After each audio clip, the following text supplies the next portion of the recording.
¿por qué no se potencia mucho más que los profesores o los catedráticos, los investigadores de la universidad se les facilite la vida para lanzarse a crear su compañía en base a sus ideas, en base a su investigación, a la investigación que han hecho? Deberían ser héroes. Todo el talento que existe en las universidades debería utilizarse en parte, debería aprovecharse para crear compañías que impulsen. Las administraciones no han apoyado ninguna, y la verdad con excesivo énfasis, ni la idea de generar patentes ni la de crearlas. Es una pura realidad, no hay que abusar, ¿no?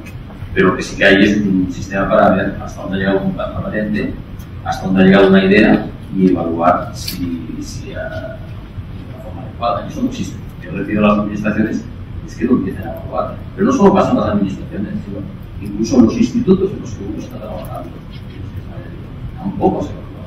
Ni siquiera en los entornos más cercanos se evalúa la actividad administrativa. Integrar la idea de que no es un pecado hacer negocio. Eso hace que el integrar ideas de negocio sea muy difícil. Y todavía hay un campo bastante estéril que hay que abonar para introducir la idea de que el negocio no solo es posible, no solo no debe estar mal visto, que es deseable dentro de las instituciones. En ese sentido, la administración no ayuda porque tiene un discurso que está muy integrado por todos los foros de la propia administración. La innovación está en letras cada vez más grandes, cada vez más destacadas, pero lo que se hace internamente pues, es que no hay una normativa clara de cómo se participa dentro de las instituciones, por ejemplo, las patentes. La cultura europea y en particular la española tiene dos grandes problemas estructurales que impiden que la innovación salga de una manera eficiente de la academia, ya sea en universidades, lo que sea, al mercado. Uno de ellos es el tema de las patentes. Como sabéis, ahora hay subvenciones para innovar y para patentar y salir al mercado, ¿no? Y estamos de acuerdo que esto pues, se valora realmente poco en los currículums. Entonces, ¿qué pasa? Que ahora los investigadores están empezando a patentar porque toca, ¿no? Ya toca. Pues, ¿qué pasa? La semana pasada vi una molécula muy interesante con una enfermedad en la cual no hay tratamiento y lógicamente no hay investigador ni la molécula ni la enfermedad ni la institución. Pero realmente todo pintaba muy bien, solo había un problema, que se había patentado y había pasado la fase de PCT, por lo cual la institución no había decidido invertir en esta fase, se habían gastado solo los 4.000 o 5.000 euros que vale la patente, pero ya está, con lo cual esa patente automáticamente se convierte en dominio público, cualquiera puede coger esa molécula y hacer lo que quiera con ella, con lo cual cero, ya no interesa a nadie. Y hemos convertido una cosa súper interesante, con la cual no había ningún tratamiento, en una cosa que no tiene ningún valor. Simplemente porque en aquel momento tocaba patentar. La idea de crear, ¿cómo decirlo?, paneles de expertos independientes que valoren estas invenciones, la reconozcan y esto cuente para el currículum del investigador. Innovar, podríamos definirlo de una manera así un poco ambigua, como transformar dinero en conocimiento, y emprender es buscar lo contrario, transformar ese conocimiento en nuevo rendimiento, y el dinero como objetivo final. Yo creo que las subvenciones para innovar son muy necesarias, ¿no? En el caso de las subvenciones para emprender, yo tengo una dualidad con esto y suelo ser muy polémico, pues que yo, viendo muchas compañías, me doy cuenta de que hay una correlación negativa entre recibir subvenciones y el llegar a triunfar en el mercado. Es que los profesionales sanitarios, médicos, enfermeras, periodistas, sanitarios, investigadores, están de verdad incentivados para emprender. No están incentivados, están a veces desincentivados. Hay que buscar la manera de incentivar. El primer obstáculo que encuentra es la carrera profesional.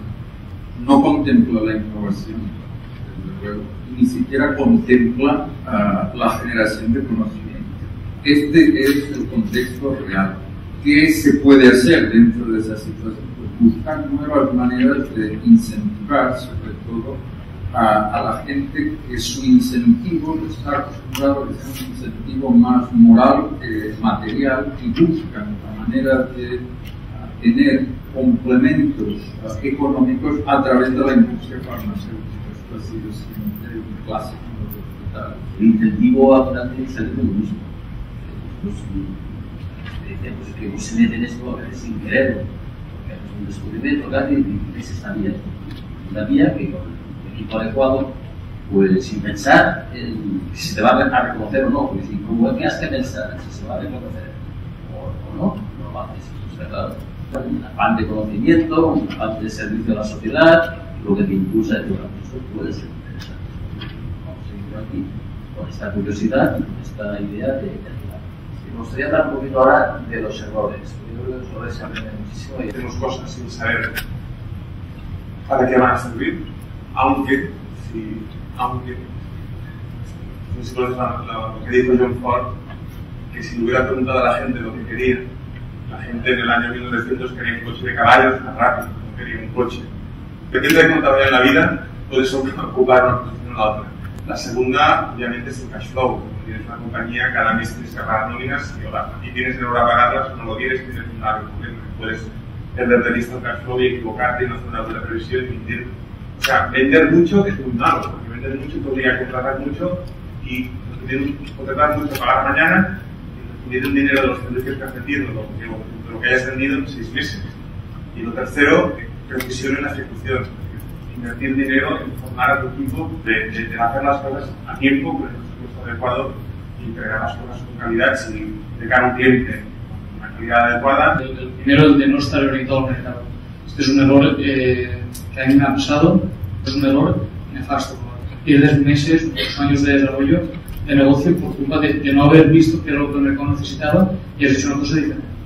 Pero otro, por ejemplo, es el típico error de contratar servicios low cost pensando que son servicios high cost. Si el vendedor no ha fracasado antes, no es elegible, digamos, para recibir financiación de ese fondo de capital. Eso me parece una enseñanza muy interesante porque, claro, la gente que ha fracasado, digamos, ha aprendido cosas de ese fracaso y es mucho más valiosa que la gente que aún no ha fracasado. Por ejemplo, ¿cómo vivís este tema de la licencia versus la posibilidad de esa innovación?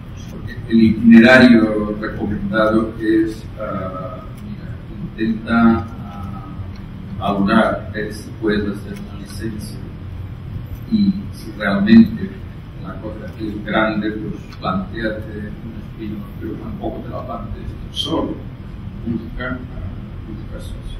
La práctica del asunto es muy complicada. Tienes que empezar a decir, bueno, cómo participas, si es que has creado realmente una empresa, cómo participa la institución en una empresa. Y ahí os aseguro que desde el camino que antes decía la rectora, es brutal, es que claro, este profesional no solo está en el hospital, sino que también desde la universidad. O buscas de hacer una empresa totalmente privada y ya te daremos recuerdos consejos, también te irás del hospital o hay que trabajar mucho internamente para poder lograr eso, que uno de los caminos es que te dejen dentro de las instituciones, son obvios, organismos públicos de investigación, poder crear una estructura empresarial. Si la situación económica pues se mejora bien aquí, estamos en el mercado. Una vez superada esta crisis económica, pues evidentemente que yo animo a la gente que cree spin-off sería un producto. Ahora, visión personal, si me dicen, ¿tú vas a entrar en un spin-off? No. Creo que no tengo ni la capacidad ni las características para hacer un spin-off.